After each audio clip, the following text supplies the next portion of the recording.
अस्सलाम वालेकुम दोस्तों, मैं हूं अदनान अजीम, एडवोकेट हाई कोर्ट लाहौर। और आज मैं जिस केस के बारे में बात करने वाला हूं उसमें वजह कत्ल कोई बहुत लंबी चौड़ी अमाउंट नहीं थी, ना ही कोई ज़मीन का टुकड़ा और जायदाद थी, बल्कि इसमें सिर्फ 10 रुपये की खातिर एक इंसानी जान ज़ाया हुई। गुलाम मुस्तफ़ा खैरपुर तहसील ज़िला ननकाना साहब का रहने वाला था। उसका बेटा मोहम्मद यूसुफ लाहौर में वैगन चलाता था और मोहम्मद यूसुफ का बेटा मोहम्मद उस्मान, जिसकी उम्र सिर्फ 12 साल थी, वो भी उसी वैगन में बतौर कंडक्टर काम कर रहा था। 2010 की एक शाम गुलाम मुस्तफ़ा अपने बेटे और अपने पोते दोनों को मिलने के लिए लाहौर आया। मोहम्मद यूसुफ ने अपने वालिद को वैगन में दूसरे मुसाफिरों के साथ सवार किया और अपनी मंजिल की तरफ रमा दमा हो गया। रास्ते में अब्दुल वहाद, जो कि एक प्राइवेट सिक्योरिटी कंपनी में मुलाजिम था, वो भी इसी वैगन में सवार हो गया।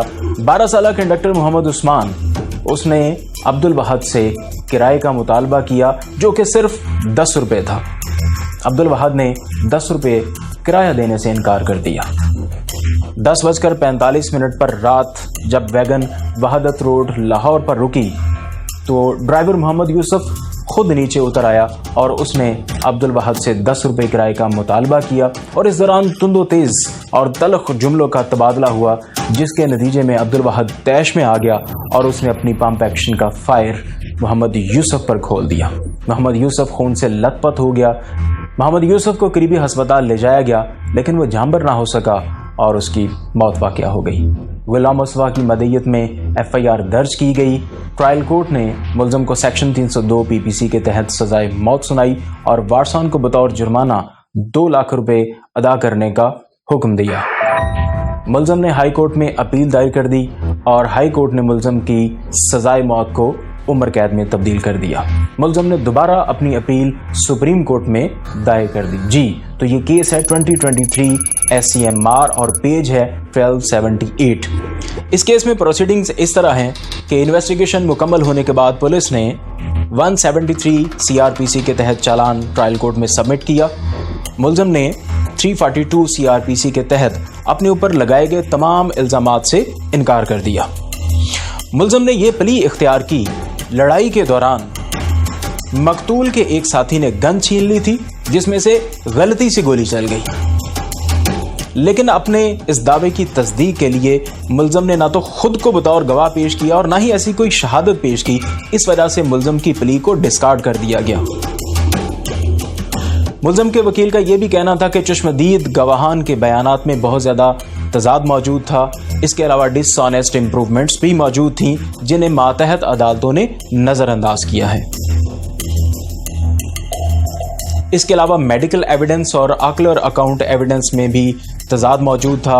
मुलज़म के वकील का यह भी कहना था कि प्रोसिक्यूशन चूंकि अपना मोटिव साबित नहीं कर सकी और इसने केस में एक सीरियस डेंट पैदा कर दिया है।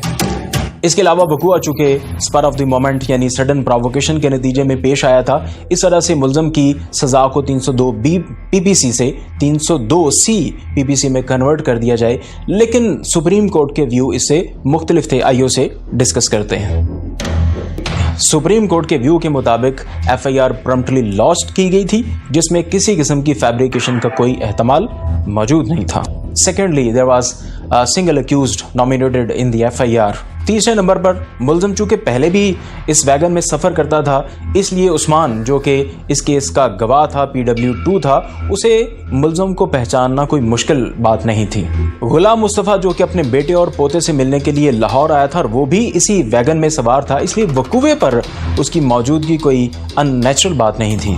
उस्मान की जाए वकूआ पर मौजूदगी भी अननेचुरल नहीं थी। गवाहान की मुलज़म के साथ पहले से कोई दुश्मनी नहीं थी और गवाहान की गवाही रिलायबल और स्ट्रेट फॉरवर्ड थी। चुनांचे इन हालात में गवाहान के रिश्तेदार होने की प्ली नहीं ली जा सकती, यानी इन हालात में अगर रिश्तेदारान गवाह हों तो इस पर एतराज़ की कोई गुंजाइश नहीं और ऐसी शहादत पर मुलज़म को सज़ा सुनाई जा सकती है।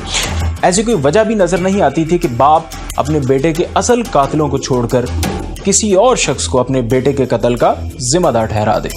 अकेले ऑक्यूलर अकाउंट जो कि ट्रस्टवर्दी हो, उसकी बुनियाद पर मुलज़म को सज़ा दी जा सकती है, जबकि इस केस में मेडिकल एविडेंस और ऑक्यूलर एविडेंस एक दूसरे से कोरॉबोरेट कर रही थी। इस ज़िमन में साबका जजमेंट्स का हवाला दिया गया।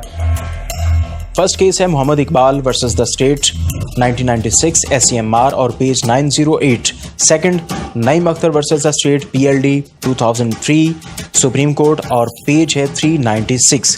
Third Faisal Mahmood versus the state 2010 SCMR और पेज है 1025। और फोर्थ है Mohammad Ilyas versus the state 2011 SCMR और पेज है 460।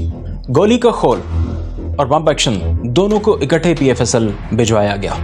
मुलज़म के वकील का ये कहना कि वक़ुआ सडन प्रोवोकेशन का नतीजा था, सुप्रीम कोर्ट ने इसे इत्तफाक नहीं किया। सुप्रीम कोर्ट का कहना था कि अगर मुलज़म कंपनी के रूल्स एंड रेगुलेशंस को फॉलो करता तो वो गन अपने साथ लेकर सफ़र ना करता, और अगर वो गन अपने साथ लेकर सफ़र ना करता तो इस तरह का अफसोसनाक वक़ुआ पेश नहीं आ सकता था और इसे बचा जा सकता था। चुनांचे मातहत अदालतों ने राइटली मुलज़म को पनिश किया है। सुप्रीम कोर्ट ने सज़ा को बरकरार रखा और मुलज़म की पटिशन को खारिज कर दिया। इस केस में हमने सीखा है कि इन्वेस्टिगेशन मुकम्मल होने के बाद पुलिस चालान 173 CRPC के तहत कोर्ट में सबमिट करती है। मुलज़म ने अपने ऊपर लगाए गए इल्ज़ामात से इनकार CRPC के सेक्शन 340 के तहत किया और डिफेंस प्ली इख्तियार की। मुलज़म खुद बतौर गवाह CRPC के सेक्शन 340 सब सेक्शन 2 के तहत पेश हो सकता था और अपने खिलाफ लगाए गए इल्ज़ामात के खिलाफ शहादत पेश कर सकता था। मुलज़म को सज़ा 302B PPC के तहत सुनाई गई और मुलज़म की सज़ा को 302B PPC से 302C PPC में कन्वर्ट करने से इनकार कर दिया गया, जो कि मिटिगेटिंग सर्कमस्टेंसेस में आता है। अगर गवाहों की शहादत कॉन्फिडेंस इंस्पायरिंग हो तो उसे रिश्तेदार होने की बिना पर डिस्कार्ड नहीं किया जा सकता।